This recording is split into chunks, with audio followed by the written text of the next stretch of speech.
2019-cu ildən bəri məşğulluq xidməti orqanları tərəfindən 852 mindən artıq işsiz və iş axtaran şəxs işlə təmin olunub. 56 min nəfər peşə hazırlığına cəlb olunub. 1,2 milyon şəxsə peşə yönümlü üzrə məsləhət xidmətləri göstərilib. 2020-2025-ci illərdə əhatə edən Avropa İttifaqı və Dünya Bankı tərəfindən dəstəklənən birinci məşğulluğa dəstək layihəsi çərçivəsində isə proqrama qoşulmaq üçün 100 mindən çox müraciət daxil olub. 36 min nəfər təlimlərə cəlb olunub. 26 minə yaxın şəxs isə aktivlərə cəlb olunub. Hazırda layihənin ikinci mərhələsinin icrasına başlanılıb.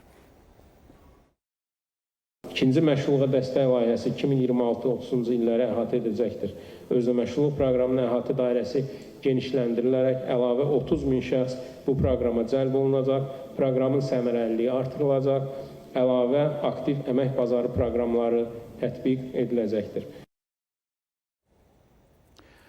Şəhid ailələri, müharibə iştirakçıları və onların ailə üzvləri məşğulluğuna və biznes təşəbbüslərinə dəstək məqsədi ilə həyata keçirilən Qarabağ Kobları layihəsinin 2025-ci il üzrə təqdimat mərhələsi keçirilib və bildirilib ki, layihə Bakı, Abşeron, Sumqayıt, Gəncə, Goranboy, Mingəçevir ilə yanaşı Füzuli, Xocalı və Şuşa şəhərlərini də əhatə edib. Layihə çərçivəsində il ərzində ölkə üzrə 100 nəfər biznes və peşə təlimlərinə cəlb olunub.